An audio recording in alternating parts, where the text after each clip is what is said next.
வேப்பிலைக்காரியாய் உன் வீடு தேடி உன் காலி வந்துவிட்டேன்.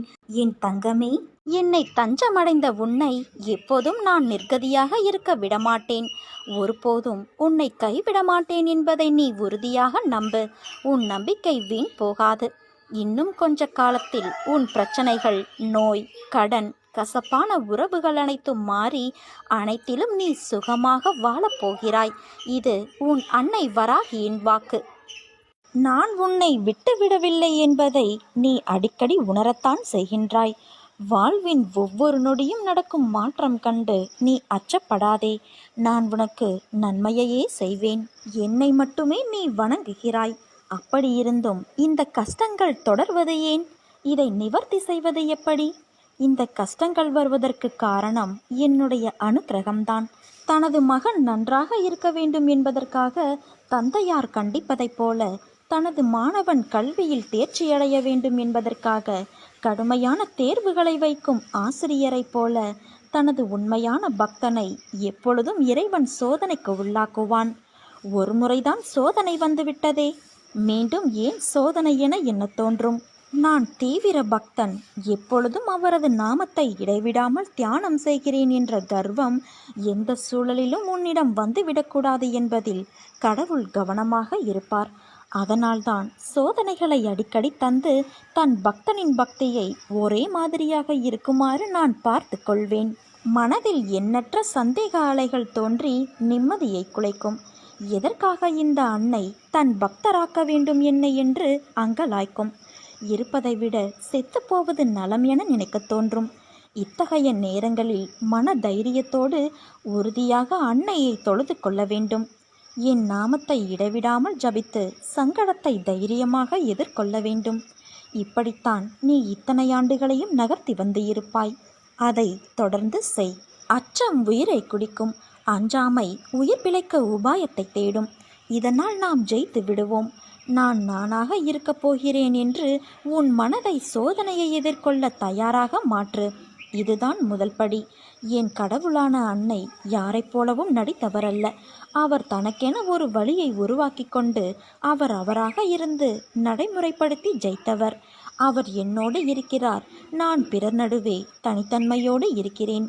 நான் இதுவரை பெற்றது தோல்வியல்ல, அனுபவம் என்று நீ நினைத்துக்கொள். நான் இதுவரை அனுபவித்தது கஷ்டமல்ல, சோதனை. இதில் நான் ஜெயிப்பேன். நான் தோற்க பிறந்தவன் அல்ல, ஜெயிக்க பிறந்தவன் என்று கூறு. இவ்வாறு நீ கூறும்போது உன் மனதில் ஒரு தன்னம்பிக்கை, தைரியமாகியவை உன் மனதிற்குள் தோன்றுவதை நீ உணர்ந்து கொள்வாய். உன்னுடைய ஆன்ம சக்தி உயர்ந்து வருவதை உன்னால் பார்க்க முடியும்.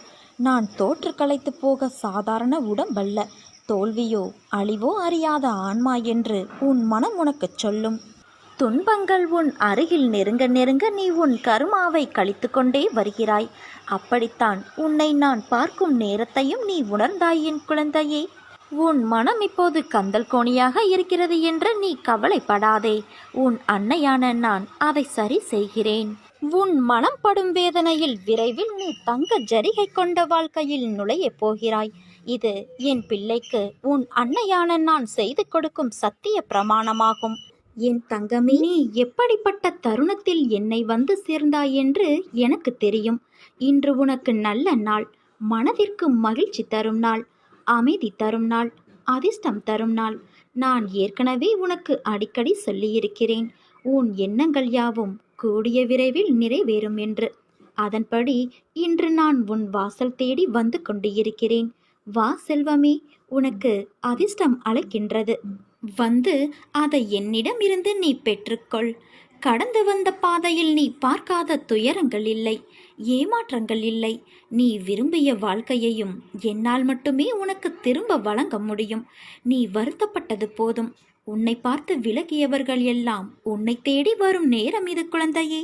உன்னை தூற்றி பேசியவர்கள் தன் தவறை உணர்ந்து தேடி வரும் நேரம் இது. உன்னுடைய பல நாள் சொல்லலான சோகம், துயரம், துக்கம், சித்திரவதைக்கு எல்லாம் ஒரு முடிவு வந்துவிட்டது. பார்ப்பதற்கு இன்னும் முடியாதது போல இருக்கும். அவையாவும் உனக்கு இப்போது முடிந்துவிட்டது குழந்தையே. எப்படி என்று நீ கேட்கலாம். உனக்கான வாழ்க்கை உன்னிடம் வந்து சேரப்போகிறது. அழகான வாழ்க்கை, அமைதியான சூழல், ஆனந்தம் கிடைக்கப் போகிறது. நீ இவ்வளவு விஷயங்களையும் கடந்து வந்தது அசாதாரண விஷயம். அது சாதாரண விஷயமல்ல. பிறர் உன்னை எவ்வளவு அவமானப்படுத்தியுள்ளார்கள். நீ அதை பொருட்படுத்தாது கவனமாக பின்வாங்கி வந்துவிட்டாய். நான் சொல்வதெல்லாம் உனக்கு இப்பொழுது உண்மையாக தெரியும். உன் பொறுமை என்னை பூரிக்க வைத்துவிட்டது. உன் நம்பிக்கை என்னை சிலிர்க்க வைத்துவிட்டது. உண்மையிலேயே உன்னை நான் பாராட்டத்தான் செய்ய வேண்டும். எல்லோரும் பிரச்சனை வந்ததும் என்ன செய்வது என்று தெரியாமல் ஓடி ஒளிவார்கள், மனம் தளர்வார்கள், இடிந்து போய்விடுவார்கள். ஆனால் நீ அப்படியல்ல. நிதானமாக செயல்பட்டாய். நான் கவனித்து கொண்டேதான் இருக்கிறேன். யாருக்கும் தெரியாமல் நீ கத்தி கதறி என்னிடம் மட்டும் உருண்டு புரண்டு அழுது வேண்டினாலும் மற்றவர்களிடம் உனக்கு கஷ்டங்கள் கொடுத்தவர்கள் உட்பட வெகு நிதானமாகவே செயல்பட்டாய்.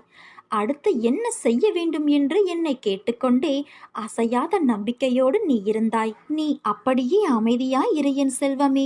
உன் அமைதிக்குத்தான் நான் உன் வீடு தேடி வந்து கொண்டு இருக்கிறேன். இன்று உனக்கான ஒன்றை தரப்போகிறேன். உன் பொறுமைக்கும் ஒரு எல்லை உண்டு. உன் பொறுமைக்கும் ஒரு பரிசும் உண்டு.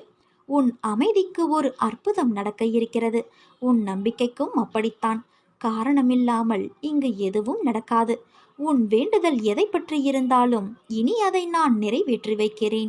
இன்று நிச்சயம் ஏதாவது ஒரு ரூபத்தில், மனித ரூபமாகவோ மற்ற உயிரினங்களின் வடிவிலோ ஏதாவது ஒரு வடிவிலோ வந்து உன்னை நான் சந்தித்தே தீருவேன். உனக்கு ஒரு வரம் ஒன்றும் நான் தரப்போகிறேன். கேள்விக்கு அப்பாற்பட்டு, நம்பிக்கைக்கும் அப்பாற்பட்டு இதை நீ நம்ப வேண்டும். உன் சித்திரவதைக்கு எல்லாம் ஒரு முற்றுப்புள்ளி வைக்க உன் வீடு தேடி நான் வந்து கொண்டு இருக்கிறேன். இன்று நீ மகிழ்ச்சியில் துள்ளி குதிக்க இருக்கிறாய். உன்னுடைய பொறுமை உன்னை உயர்த்தப் போவது சர்வ நிச்சயம். உன்னுடைய உயர்வு நிச்சயமான ஒன்று. உன்னை ஒருபோதும் இனி நான் காக்க விடமாட்டேன். அலைப்பாய நான் விட மாட்டேன். உன்னை இனி நான் தூக்கி உயர்த்துவேனே தவிர விழவிட மாட்டேன் குழந்தையே. இன்று என் அதிசயம், அற்புதம், ஆசீர்வாதம் அனைத்தையும் நீ நிச்சயம் பெறுவாய். என்னை வரவேற்க நீ காத்திரு. உனது கோரிக்கைகளை என் செவிகளின் வழியாக கேட்டுக்கொண்டே இருக்கிறேன். உனக்காக அவதரித்தவள் நான். உன்னை அழகுபடுத்தி வாழ்க்கை என்னும் புத்தகத்தில் நுழைத்து அதை பக்குவமாக கையாள வைத்திருக்கின்றேன். காயங்கள் இல்லாமலும் வலிகள் இல்லாமலும் வாழ்க்கையை கையாள முடியுமா? பொறுமை, சகிப்புத்தன்மை வேண்டும். அகங்காரம், அகந்தை இவைகளை தவிர்க்க வேண்டும். அதன் பிறகு எல்லாமே உன்னால் முடியும். வாழ்க்கை சக்கரத்தில் அனைத்தையும் எதிர்த்து சந்திக்க நீ தயாராக இருப்பாய். வாழ்க்கையில் வருவது அத்தனையும் நிரந்தரமில்லை. அனைத்தும் மாயை. ஒரு நாள் உனக்கு, இன்னொரு நாள் வேறு ஒருவருக்கு. அதனால் கவலைப்படாமல் மகிழ்ச்சியோடு இருக்க நீ பழகிக்கொள். உனது கோரிக்கைகள் எதுவாக இருந்தாலும் அதை கண்டிப்பாக நான் நிறைவேற்றி தருவேன். கரும வினைகள் உன்னை விட்டு விலகப் போகிறது. கடன் தொல்லைகள் விலகப் போகிறது. வரவேண்டியது வந்து சேரும். நீ எதற்காக காத்திருந்தாயோ அது நிறைவேறும். நீ விரும்பிய வாழ்க்கை, விரும்பிய வேலை இவை அத்தனையும் என் பரிபூரண ஆசீர்வாதத்தோடு உனக்கு கிடைக்கப் போகிறது குழந்தையே. இனி நீ கொடி கட்டி பறக்கப் போகிறாய். கஷ்டப்படுகிறேன், என்னிடம் இல்லை, எப்படி தருவேன்? எதற்காக தர வேண்டும்? எதற்காக செய்ய வேண்டும்? இப்படி பேசுவதை இன்றோடு தவிர்த்துவிடு. நான் இருக்கும்போது கடுகளவும் நீ கலங்காதே. உன்னை எவரிடத்திலும் நான் விட்டு கொடுக்க மாட்டேன். எந்த நேரத்திலும் கைவிடவும் மாட்டேன். நலமாக இருக்கிறேன், முடிந்ததை செய்கிறேன், முயற்சிக்கின்றேன், தருகிறேன் இப்படி சொல்ல பழகிக்கொள். என்னை சரணாகதியடைந்தால் உன்னை நான் பாதுகாப்பேன். நீ பொறுமையாக இரு. உன் அம்மா நான் உன்னோடு தானே இருக்கிறேன். என்னுடைய பாதத்தை தஞ்சமடைந்த பிறகு பொறுமையை சோதிக்கும் நிகழ்வுகள் நடக்கும். எல்லாமே கழுத்தை பிடித்து நெரிப்பது போல இருக்கும். அதை கண்டோ கேட்டோ தளராமல் உறுதியோடு இருந்து நாம் உறுதியை குலைக்கும் மனக்கவலையை விட வேண்டும். என் பேரில் உன் பளுவை சுமத்தினால் அதை நிச்சயம் நான் சுமப்பேன் என உனக்கு உறுதியளித்துள்ளேன். நான் இருக்க பயம் ஏன் உனக்கு? என்னை நம்புகிறவர் என் வார்த்தையின் மேல் நம்பிக்கை வைத்து தன் கவலையை விட்டு விட வேண்டும். அன்னையின் மீது பாரத்தை ஏற்றியாகிவிட்டது. இனி அவர் பார்த்து கொள்வார். ஒருவேளை பார்க்காமல் போனாலும் நான் கவலைப்பட மாட்டேன். ஏனென்றால் என்னை பற்றி கவலைப்பட வேண்டியது என் அன்னை. நான் அல்ல என்ற உண்மையை உணர வேண்டும். வாழ்வில் எனக்கென்று யாரும் இல்லை. என்னை தேற்றுவார் யாரும் இல்லை. என்னை முன்னேற்ற அடையும் எந்த ஒரு சூழ்நிலையும் கிடைக்கவில்லையே என வருத்தம் கொள்ளாதே. சூழ்நிலையும் முன்னேற்றமும் ஏற்படுத்துவதல்ல, உருவாக்குவது. அதை நான் உனக்கு உருவாக்கியுள்ளேன். நீ கவலை கொள்ளாதே குழந்தையே. ஏங்குதல், போராட்டங்களை விடுத்து என்னையே சார்ந்திரு. நான் உன்னுடனேயே இருப்பேன்.